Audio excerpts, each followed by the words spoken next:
I gave my parents their house back, in the middle of a courtroom, and they smiled at me like they had finally won. The pen felt heavier than it should have. My lawyer shifted beside me like he wanted to stop me, but couldn't. Across the room, my mother sat perfectly still, satisfied. My father didn't even look at me, just stared forward like this moment had been owed to him for years. The judge asked, "Are you sure you understand what you're doing?" I said yes. Everyone in that room thought that was the end of the story. They were wrong, because that was the moment everything actually began. No one in that room knew what had led us there, not the judge, not the attorneys, not even the people quietly watching from the back row like it was just another case on the docket. To them, it probably looked simple. A dispute over property. A disagreement between a daughter and her parents. Something clean, something legal, something that could be settled with signatures and stamps. But nothing about it was simple. The letter had come weeks earlier, on a Tuesday morning that felt like any other. I remember standing in my kitchen, barefoot on cold tile, sorting through the mail grocery ads, a church bulletin, and one envelope that didn't belong. Official, heavy, the kind you feel before you even open it. I sat down, coffee still steaming beside me, and read it once. Then again, and then a third time, slower, like the words might change if I gave them enough space. They didn't. My parents were suing me, not asking, not calling, not sitting down at that same kitchen table where we'd shared meals for decades. They had gone straight to a courtroom. I didn't feel anger at first. That came later. What I felt was hollow, like someone had quietly removed the foundation beneath everything I thought was steady.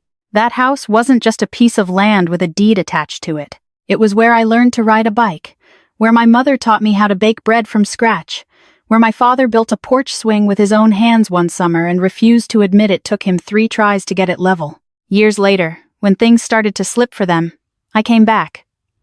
Not all at once, just little things at first, driving them to appointments, sorting through bills that had been left unopened, fixing what could be fixed. Then the bigger things. Property taxes that somehow didn't get paid. A furnace that gave out in the middle of January. Medical bills that didn't wait for pride to catch up. I didn't keep track. I didn't make announcements. I just handled it because that's what you do when it's your family. And when my father suggested putting the house in my name, he said it was just to make things easier, safer. "So no one can take it from us," he told me. I believed him. I never imagined the only people who would try were them. And that's the part no one in that courtroom ever really saw. Because from the outside, it might have looked like everything just changed overnight. Like one day the house was in their name, and the next it was in mine. Like there had been some kind of quiet shift no one questioned. But the truth is, nothing about it happened quickly. It happened inch by inch. After my husband passed, I didn't move back into their house right away. I rented a small place about 10 minutes down the road, close enough to check in, far enough to give them their space. At first, it was just a couple visits a week, groceries, rides to appointments, fixing a leaky faucet my father insisted he could handle but never quite got around to. Then it became every other day. Then every day. My mother's arthritis made simple things harder, opening jars, turning doorknobs, standing at the stove for more than a few minutes. My father covered for his memory the best he could, turning missed payments into jokes, brushing off overdue notices like they were nothing more than a mix-up. But I saw it, the stack of unopened envelopes on the counter. The late property tax notice tucked under a newspaper. The roof stains spreading, inch by inch, after every hard rain. So I stepped in. Not with a plan, not with some grand announcement, just quietly. The first time I paid the property taxes, I didn't even tell them. It was about $3,200 that year, nothing small, but manageable. I figured it was a one-time slip. The next year, it happened again. The furnace went out one January when the temperature dropped into the low 20s. I still remember the cold in that house, how it settled into the walls, into the floors, into their bones. The replacement cost just under $6,000. I wrote the check without thinking twice. Medical bills came next. Insurance delays, prescription changes. A couple hundred here, 1,000 there. It adds up faster than anyone wants to admit. I didn't keep a ledger. I didn't ask for repayment. Because that wasn't the arrangement. There wasn't an arrangement. There was just me, doing what needed to be done. Over time, The roles shifted in ways none of us really talked about. I was the one calling contractors, meeting inspectors, reviewing paperwork. I knew when the insurance premium was due, when the county reassessed the land, when the well needed servicing. And still, I never treated it like it was mine. Not really. Even after my father brought up the idea of putting the house in my name, it didn't feel like ownership. It felt like responsibility, formalized. We sat in a small attorney's office above a hardware store downtown. Nothing fancy. Just a desk, a couple chairs, and a man who walked us through every document line by line. He asked them more than once if they understood. If they were sure. They both said yes. My mother even squeezed my hand afterward and told me, "We trust you." And I believed that meant something permanent. So I kept doing what I had been doing all along, paying what needed to be paid, fixing what needed to be fixed, making sure the house stayed exactly what it had always been to them. Home. I never charged them $1. Never reminded them of what things cost. When neighbors asked, I still said it was their place, because in every way that mattered, I thought it was. I just didn't realize. I was the only one carrying what it took to keep it that way. And maybe that was my first mistake, thinking that quiet effort speaks for itself. Because somewhere along the way, the story I was living and the story my parents were telling became two completely different things. I didn't see it happen all at once. It wasn't a single argument or one moment I could point to and say, that's where it broke. It was slower than that, subtler, like a hairline crack that spreads until one day the whole surface gives way. The lawsuit made it official. But the distance had already been growing. The first hearing was brief procedural, they called it. No testimony, no real confrontation. Just dates set, documents acknowledged, voices kept calm and measured. But even in that quiet room, something felt louder than anything anyone said. My parents didn't look at me. Not once. Not when I walked in. Not when I sat down. Not when the judge spoke. It was like I had already been removed from the role I'd always held in their lives. No longer a daughter. Just the other side of the table. That hurt more than the paperwork. Because papers can be challenged. They can be proven right or wrong. But being erased like that, there's no document to correct it. Then came the depositions. If you've never sat across from your own parents while answering questions under oath, I hope you never have to. It takes something familiar, your history, your memories, and turns it into evidence. Every moment gets pulled apart, examined, reworded, until it barely resembles what you lived. My mother spoke first, calm, composed, almost gentle in her tone. She described me as distant, controlling, said I inserted myself into their lives in ways they never asked for, that I made decisions without them, that I handled things too much. I remember sitting there, hands folded in my lap, listening to her describe a version of me I didn't recognize. Not because it was exaggerated, but because it was inverted. Everything I had done quietly, every bill I paid, every repair I arranged, every late night spent sorting through their paperwork was now being framed as interference, as control. My father followed. He leaned into it differently. Where my mother was measured, he was firm, certain. He spoke about trust, how he believed I had taken advantage of it, how he thought the transfer of the house had been temporary, how he didn't fully understand what he signed. That part stayed with me. Not because it wasn't technically possible, but because I had been there, in that office, watching him ask questions, watching the attorney explain everything twice, watching him nod, watching him choose.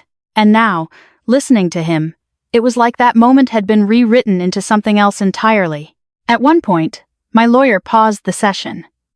He leaned toward me slightly, his voice low. "You hear this?" he asked. "We can dismantle all of it." And he was right. We had records, signed documents, payment histories, emails, dates. Every piece of proof lined up clean and clear. Legally, it was solid. But sitting there, across from them, I realized something I hadn't fully understood before. This wasn't about facts. It was about identity. They weren't just challenging what happened. They were redefining who I was in their story. And no amount of evidence was going to change that overnight. That realization settled into me slowly. But once it did, it didn't move. I went home that night and spread everything out across my kitchen table. Documents, receipts, agreements, notes I'd kept over the years without even thinking about why. Page after page of quiet responsibility. Taxes, insurance, maintenance logs, service contracts. Even the conservation agreement my grandfather had put in place years ago to protect the land from being split up or sold off cheaply. Details no one had ever asked about. Details I had just handled. For the first time, I didn't look at them like proof. I looked at them like weight, and I realized something that shifted everything. I wasn't just defending a house. I was defending years of being unseen. And the more I thought about it, the clearer it became. Winning this case wouldn't make them see me. It would just prove them wrong, and those aren't the same thing. And once I understood that, the fight started to feel different. Not easier, not lighter, just clearer. Up until then, everything had been moving in one direction. Build the case, gather the records, prepare to win. My lawyer was steady, focused, the kind of person you want beside you when things get complicated. He called me most nights, sometimes late, walking through arguments, anticipating theirs, tightening every loose thread. "You're in a strong position," he told me more than once. "This is clean. We can prove everything." I believed him. That wasn't the problem. The problem was what came after. Because every time he said the word win, I found myself asking a question I couldn't shake. And then what? What does it look like to win against your own parents?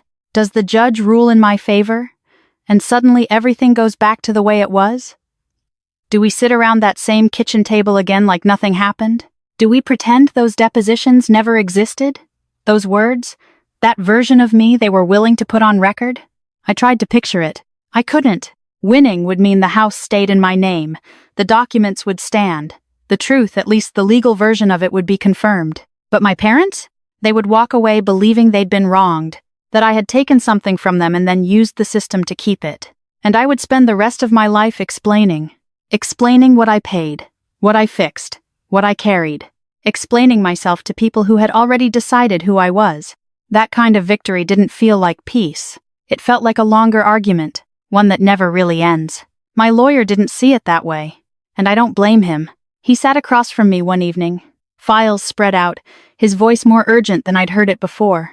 "You have to fight," he said, not aggressively, just firmly. "If you don't, the court will assume their version is uncontested. That becomes the record." I nodded. I understood exactly what he meant. Records matter. Words matter. But so does what you have to carry after they're written down. "I'm not afraid of losing the house," I told him. He looked at me like I'd just said something irrational. "You should be," he replied. "This is a major asset. It's part of your future." I shook my head slowly. "I'm not afraid of losing it," I said again. "I'm afraid of what winning will cost."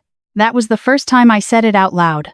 And once I did, I couldn't take it back. Because it was true in a way that sat deeper than anything we'd discussed before. Winning would mean proving them wrong in a courtroom, but it wouldn't restore trust. It wouldn't undo what had already been said. It wouldn't give me back the version of my parents who once looked at me and said, "We trust you."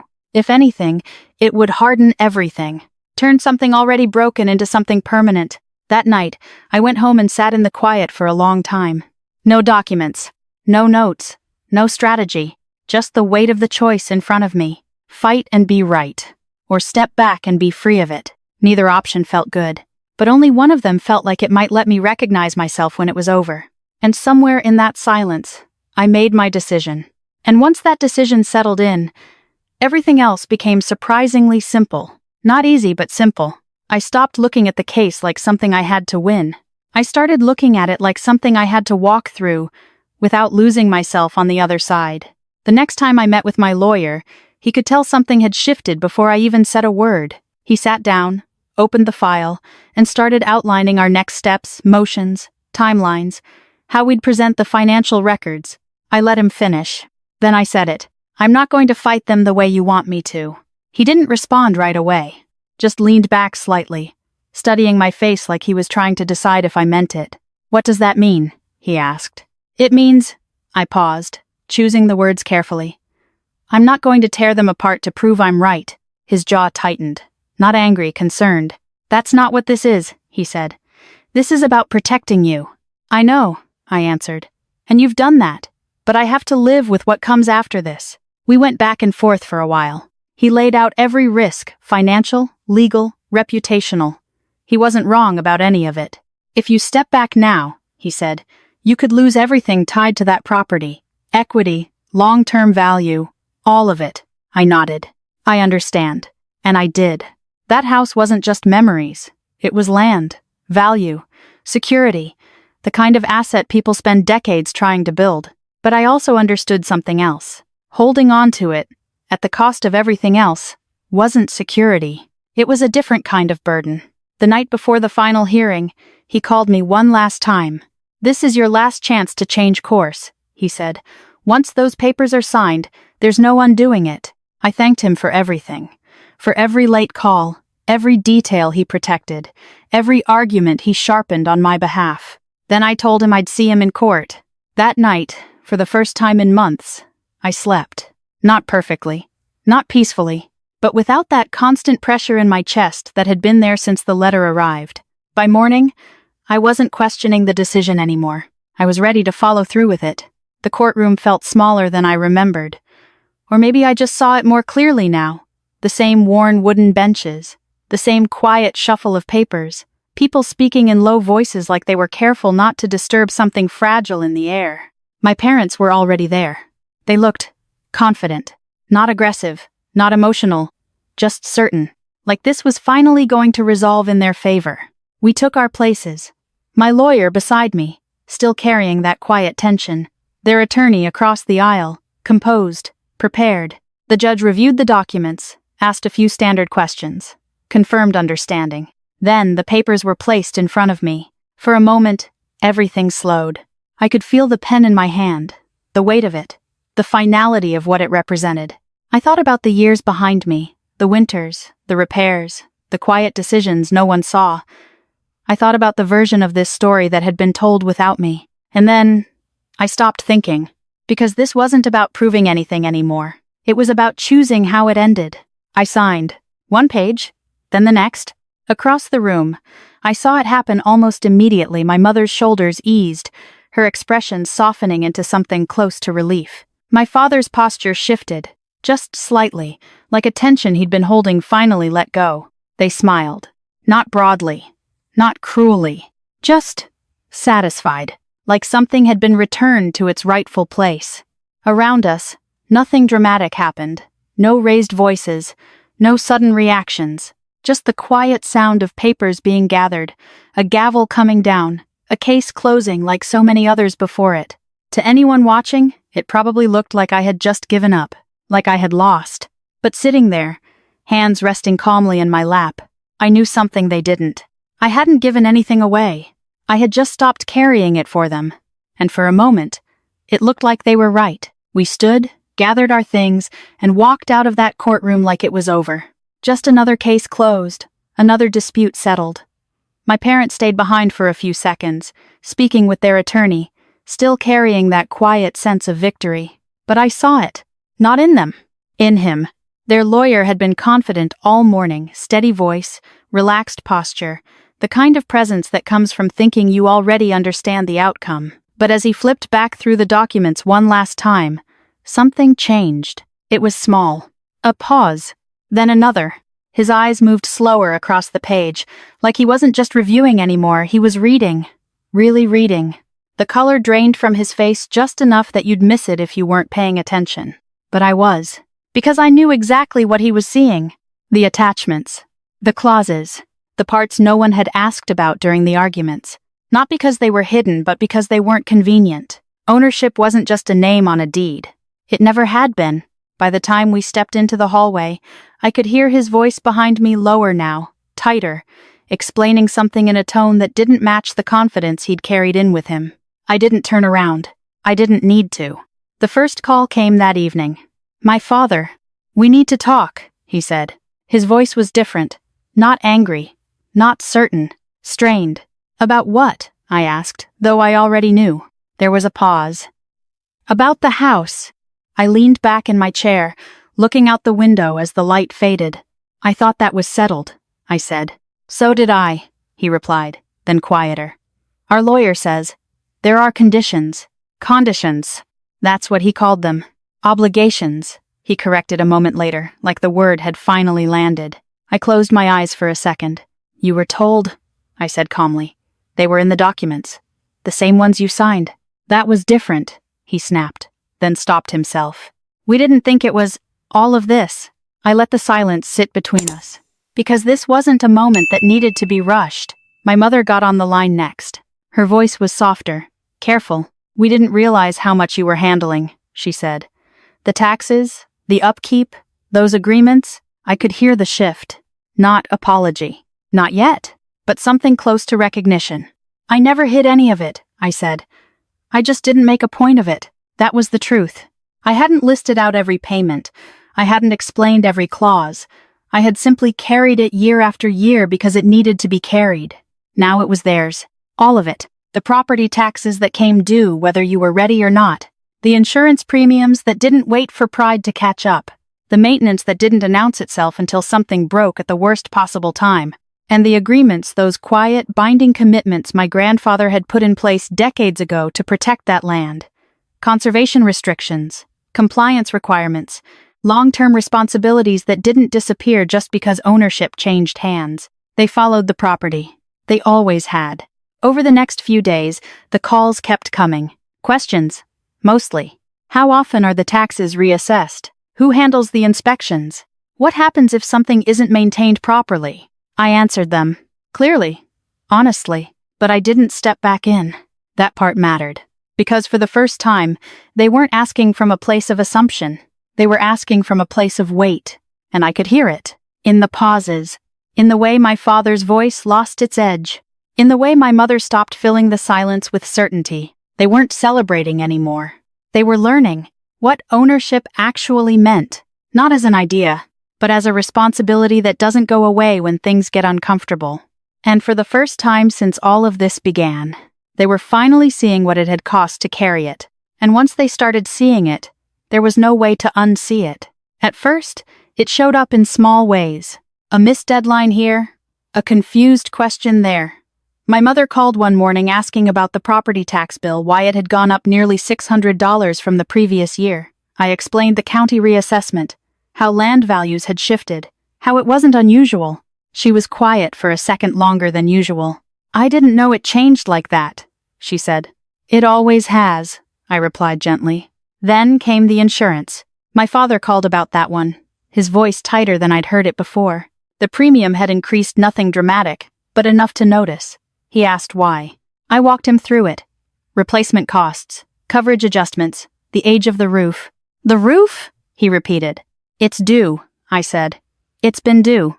There was a pause on the line, and I could almost see him standing there, looking up at something he hadn't really looked at in years. Your grandfather had it redone in the late 90s, I added. It's held up well, but nothing lasts forever. Another silence. Do you know what that costs now? He asked. I do, I said. He didn't ask me to say the number. I think he already knew it wasn't small. The conversations kept coming like that, piece by piece. Not dramatic, not explosive, just steady. Reality. Arriving in increments. A maintenance issue with the well pump. A compliance letter tied to the conservation agreement. A notice about routine inspection schedules. Each one small on its own. But together, they added up to something heavier than either of them had expected. One afternoon, my mother asked me to come by. Not urgently, just quietly. When I walked into the house, it felt the same and different at the same time. The same furniture, the same light coming through the kitchen window. But something in the air had shifted. Papers were spread out across the table. Bills, notices, documents. My mother sat there with her glasses low on her nose, holding a pen the way she used to when she helped me with homework years ago, careful, deliberate. I didn't know it added up like this, she said. I set my bag down and took a seat across from her. It always did, I answered. She looked up at me then, really looked. Not defensive, not certain, just tired. Why didn't you say anything? She asked. I thought about that for a moment. I did, I said. Just not loudly. That seemed to land. My father came in from the back porch a few minutes later. He moved slower than I remembered, not weak, just aware. Like every step required a little more attention than it used to. He glanced at the table, at the papers, then at me. This isn't what we thought it was, he said. No, I replied. It isn't. There was no argument after that. No raised voices. No attempt to rewrite anything. Just a long stretch of quiet where the truth had room to sit between us. And in that quiet, something important shifted. Not in the house. In them. They weren't fighting for control anymore. They were trying to understand what they had taken on. And for the first time since all of this began, they weren't looking at me like I had taken something from them. They were starting to see what I had been carrying all along. And that was the moment I had to be careful. Because understanding can pull you back in, just as easily as conflict pushes you away. Sitting there at that kitchen table, looking at both of them tired, quieter than I'd ever seen them, I felt it. That old instinct, the one that says, step in, fix it, carry it again. The same instinct that had guided me for years without me ever questioning it.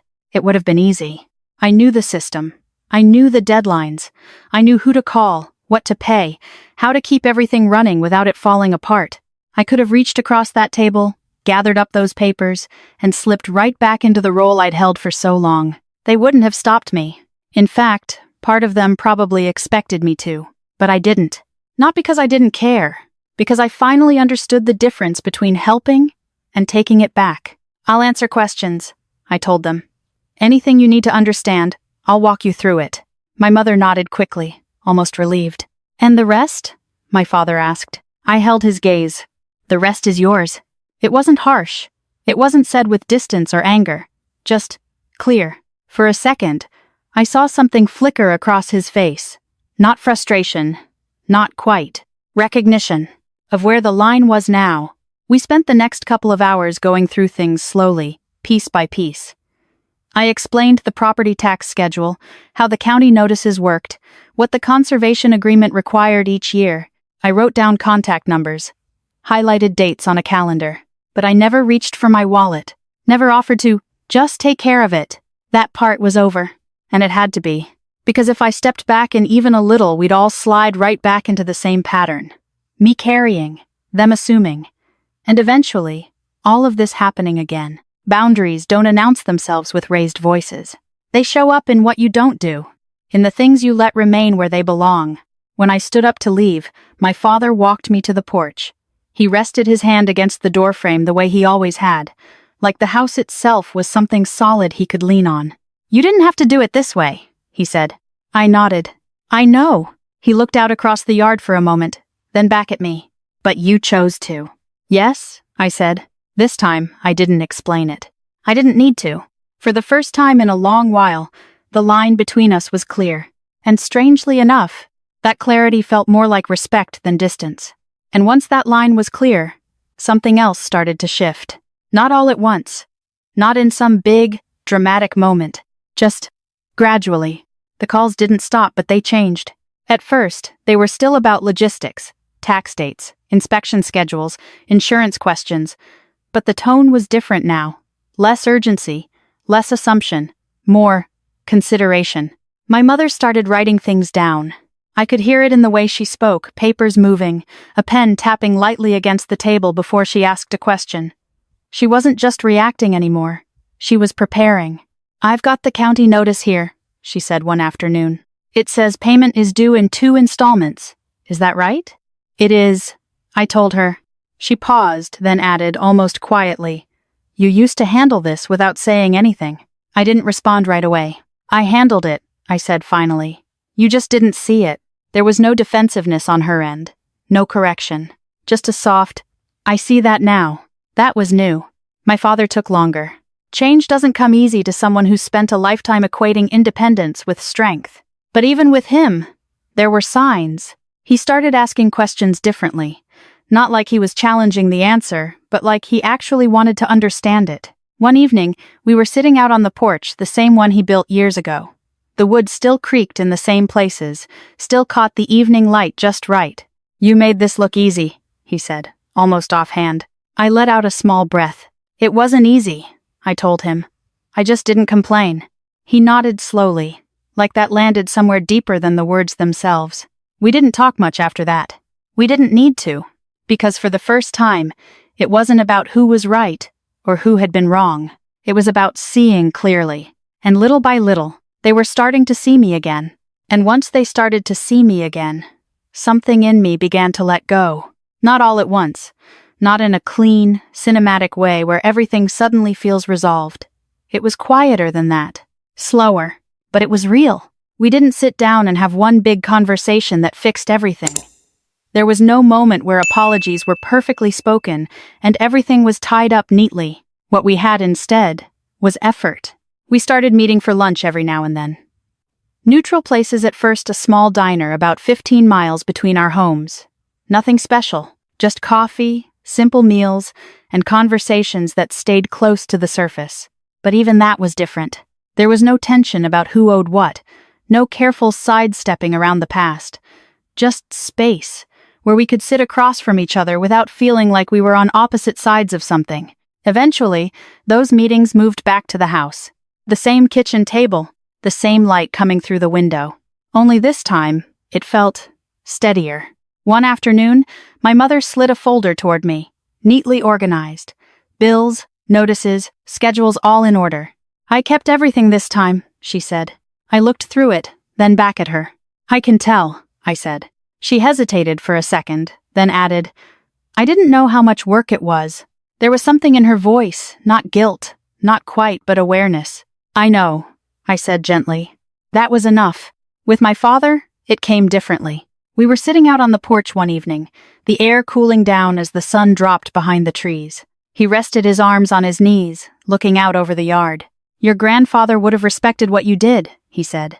I didn't answer right away, because that meant more than anything else he could have said. Looking back now, I understand something I didn't before. Winning wouldn't have given me this. Being right wouldn't have brought us here. What changed things was stepping back, letting the truth stand without forcing it, letting responsibility teach what words couldn't. We're not perfect now. We probably never will be. But we talk, honestly. We see each other clearly. And for the first time in a long time, no one in this family has to disappear just to keep the peace. Real life doesn't always reward the loudest fight or the clearest win. Sometimes, the strongest choice is knowing what not to carry anymore. This story reminds us that quiet sacrifice often goes unseen and that unspoken effort can be misunderstood. But it also shows that boundaries aren't rejection. They're a form of respect, both for ourselves and others. When we stop rescuing people from consequences, we give them space to grow, and we give ourselves peace. In the long run, being understood matters more than being right. And true resolution often comes not from control, but from letting truth and responsibility speak for themselves.